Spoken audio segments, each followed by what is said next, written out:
Hi guys, you absolutely loved the last kill team terrain I did, and so here's part 2. What we're going to be doing today is measuring out the other half of the board that we're going to need because we're going to build a whole thing. Not the whole thing today, but the other corner, just to kind of start getting the creative juices flowing. A whole kill team board is a 22-inch wide board by 30 inches long, and it's a perfect size for a small skirmish game. The first corner of the board that we made was 9 inches long by 7 inches wide, and so we're going to be doing the continuation of that, which is going to be another 13 inches by 7 inches wide.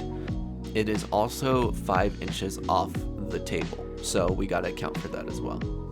After figuring out the measurements we needed, it's time to go to our bits collection. Yes, this is the bits bag I've been growing, and I have a lot of stuff in here that I'm excited to kind of pull out and see what kind of fits on this future board. And that little truck you saw was a dollar store toy, which I've taken apart and bought at least several of them because their little bits are going to be perfect for future builds.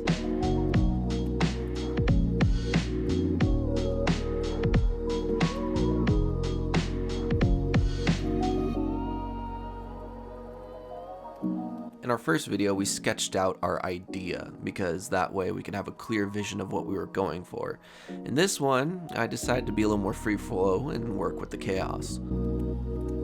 To be honest, it was kind of hard figuring out what to go for, so I pulled out the first board and kind of sat it next to the junk and lifted things and tried to balance stuff and figure out what this platform would kind of look like. I was debating on making a building next to the bigger building that we already had, or making piles of junk, or making platforms. It was really hard to come up with something, but eventually figured out what I wanted. What I came up with was the kind of story that this other half of the corner was an area where people were just kind of throwing piles of junk and metal and storing things, not really taking care of their equipment, and maybe we're told to place things here or there, and in the end they're like, screw it, I don't like this job anyways, and just kind of placed it everywhere. The other reason why I went for this kind of style of terrain is because scattered terrain is really fun to add variety to a kill team board. Having building after building and alleyway after alleyway will only create crisscross intersections that can get kind of repetitive and predictable during gameplay.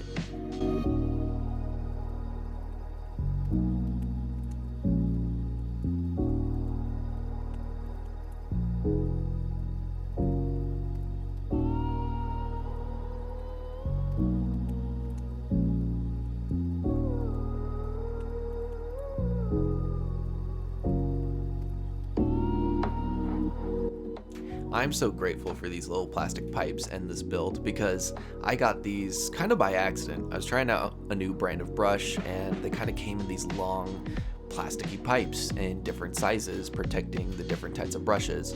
They weren't good brushes, if I'm being honest. They're great for, well, terrain making and using for texture paints, but detail work, they seem to come unfurl and they're terrible in that sense. But hey, they served another use by giving me these perfect little tubes that we're going to be using for piping all throughout this build.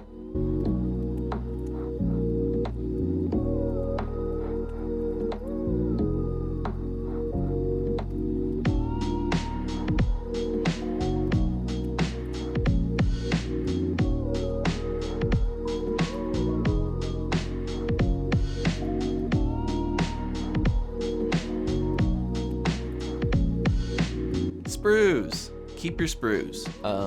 I have so many sprues, and I hope I can get through all of them one day, especially now that I have a 3D printer. I don't have to collect as many sprues anymore, and it's really great.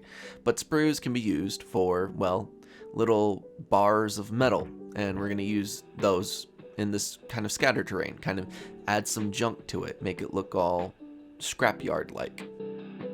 I'm basically just going to clean these up, try to get all the little jagged parts off and try to make them as straight of a metal bar as possible. It can look a little dinged up or messed up. It's totally okay to look like that because this stuff is going to be sitting out rusting or looking like it was. So But yeah, keep your sprues.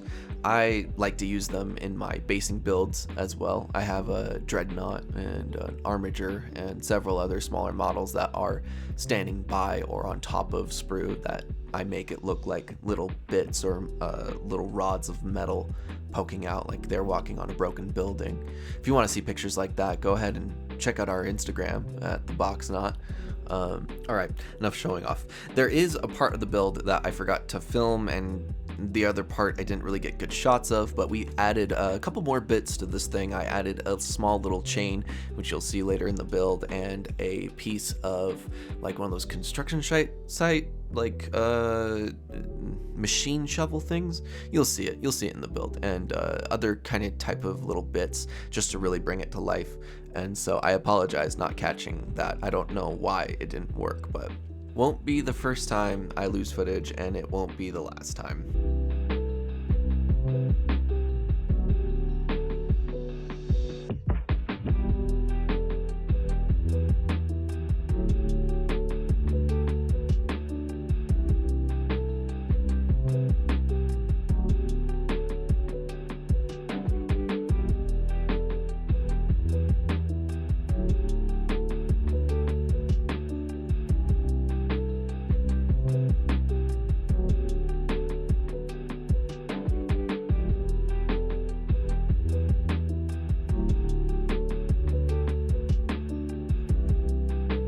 Next up, spackle on that corrugated plastic card. A lot of the steps that we did in the last video are going to be repeated here, and that's just to keep consistency. So there's not going to be a lot of new stuff to show you guys, and I apologize about that, but I'll try to keep things interesting by trying out maybe new paint techniques in the next video, or maybe some new paint products. Definitely suggest down below what you would like to see next in this kill team board, or maybe even some suggestions on how we can expand it or make it interesting. I would love to collaborate with you guys and kind of figure out where to go from here and keep you guys entertained as well.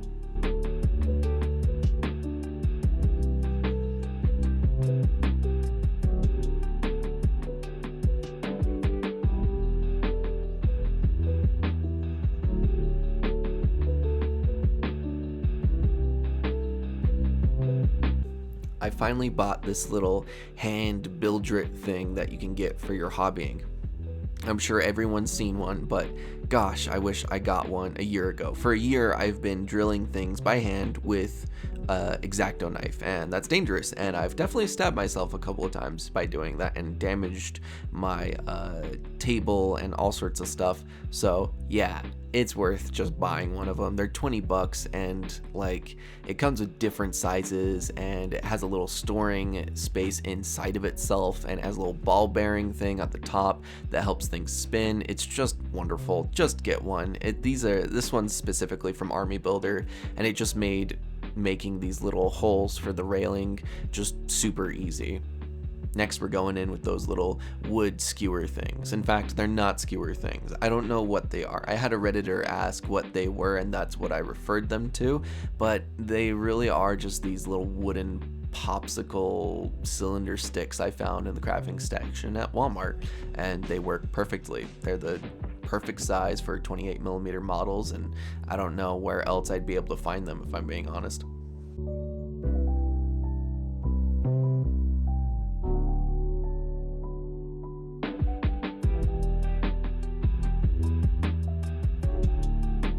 So you're gonna notice some rails are a little bit shorter than others, and that's because I eyeball everything. That's how I do it throughout all my builds, and I mean, it's worked so far, but every once in a while you'll see those perfections. And so in order to kind of fix this, I just took Gorilla Gel glue and then threw some baking soda on it, and that activates it and solidifies it, and that way you can stack on top of it. And it works because this is a rusted, corroding industrial area, so we'll just write it off as that, you know, and it works.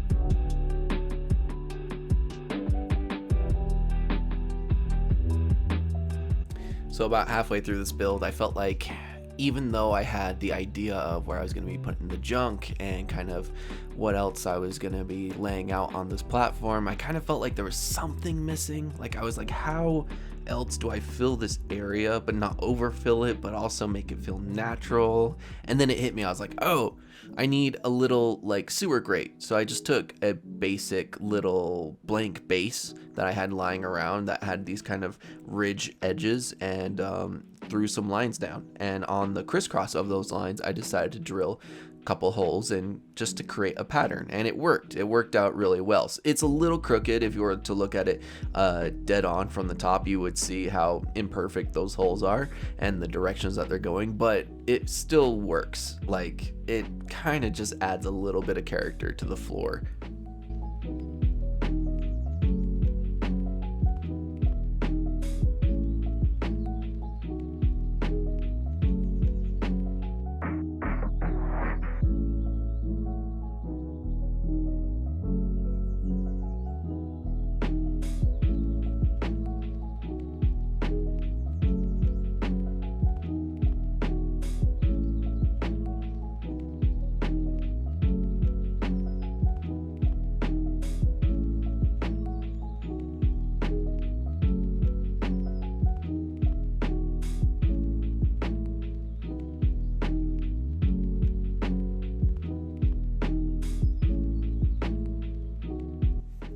Next, I chose not to film me cutting through the pillars of what would be holding this thing up because I already did that in the last video and we know it's 5 inches tall, so I'm just gonna cut ahead to that.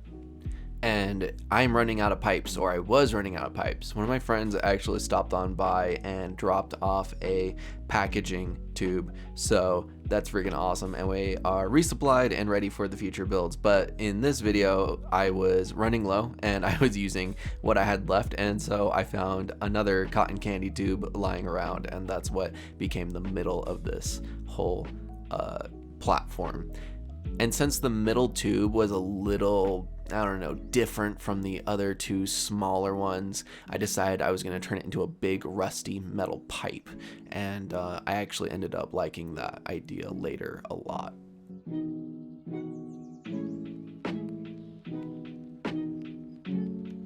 And of course, after priming, we're going to start doing some dry brushing for the concrete, building our way up from a basic black to a gray to white highlights using cheap craft paint.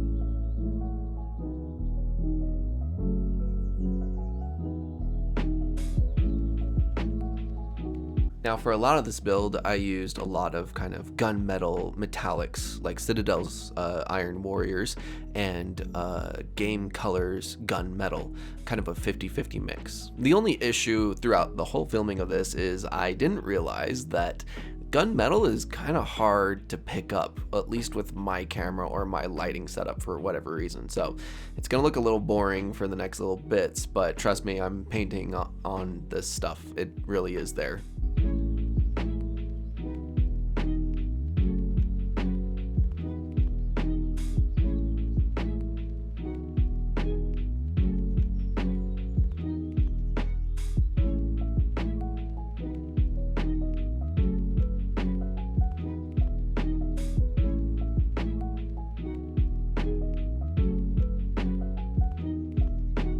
Next, for some of the raised edges on things and highlights, I used Game Color Silver as well as a 50-50 mix of a silver ink. The reason why I did this is because I noticed Game Color Silver, when it's dry brushed on, it tends to flake and create almost a glitter like everywhere. And so I thought maybe the paint itself is too dry, or maybe it's an old batch. So mixing the ink in there seemed to help quite a little bit with this build.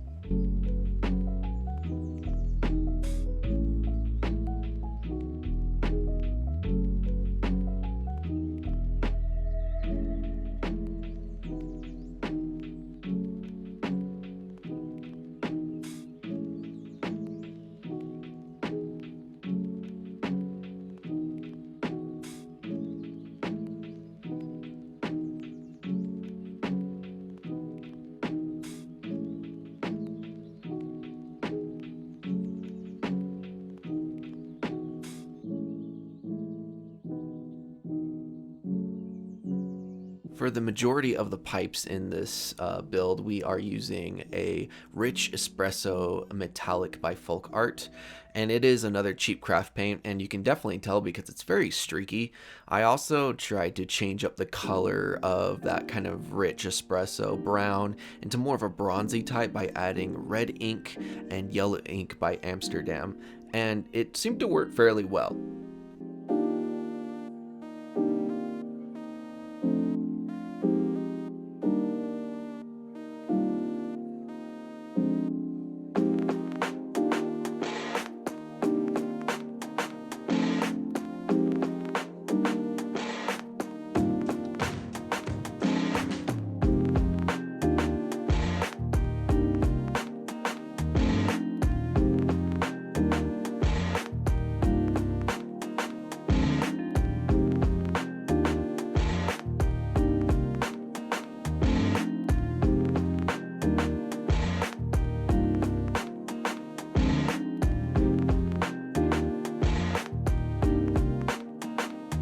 Another bronze color you're seeing right here is actually a silver ink by Amsterdam mixed with a burnt umber ink, and it worked fairly well. It is also streaky, but after a couple of coats it seemed to work just fine.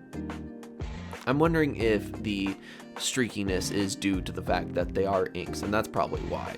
Acrylics and good high quality acrylics I feel like tend to, I don't know, have decent coverage, whereas inks are kind of a little more transparent and a little more flowy. Inks are definitely my favorite tool for shading my miniatures and whatnot, especially through an airbrush. It adds different layers that are transparent that can tint things just ever so slightly, whereas some inks might be more opaque, but I think the ones I have just aren't as thick.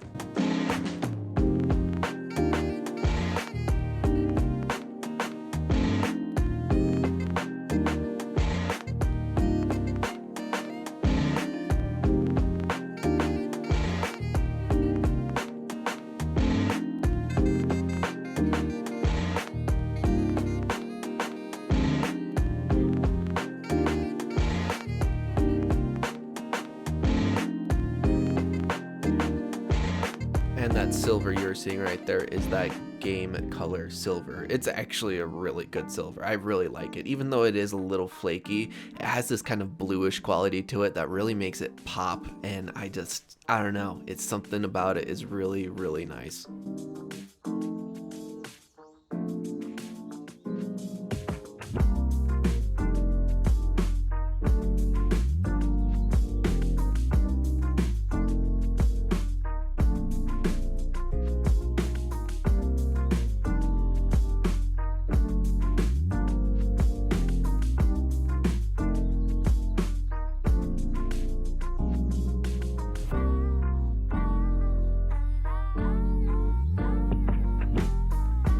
As listed before, we're using another color by Folk Art, and this one's the terracotta for the rusting.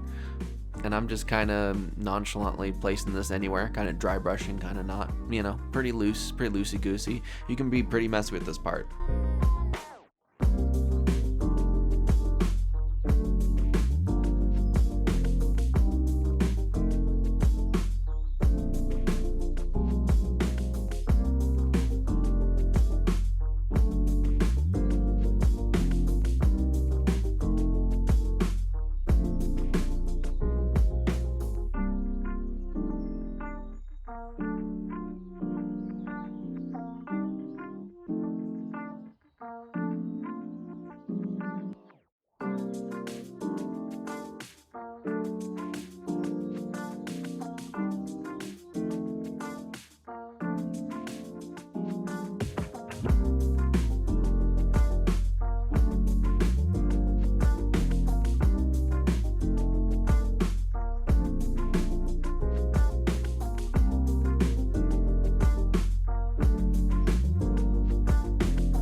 And for whatever reason, I didn't capture doing the streaking grime, because that's the last step in this whole process, is putting on streaking grime. I got footage of me taking it off, but not putting it on. So don't forget to put on your streaking grime on your industrial terrain.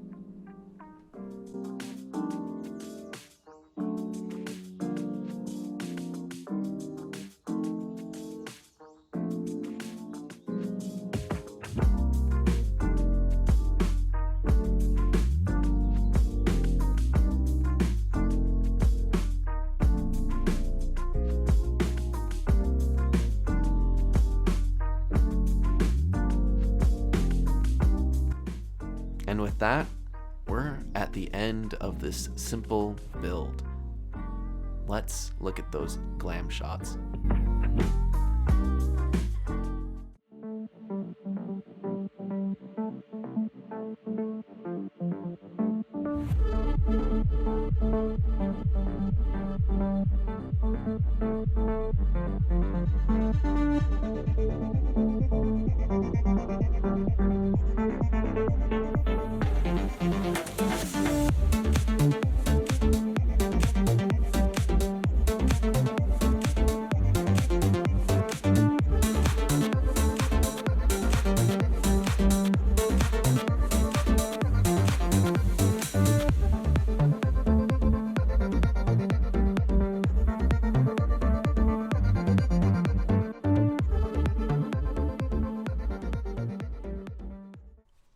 How's it going?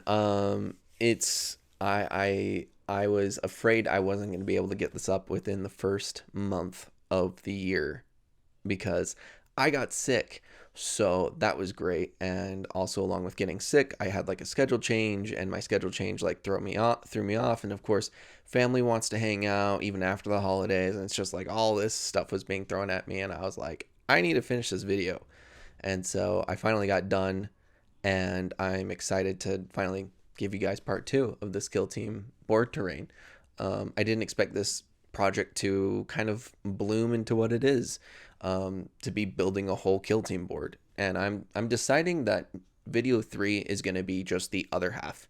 Like, I'm going to try to just finish this all in one go, so that way I don't get burnt out of this project, and that way we can really see what this whole thing will become.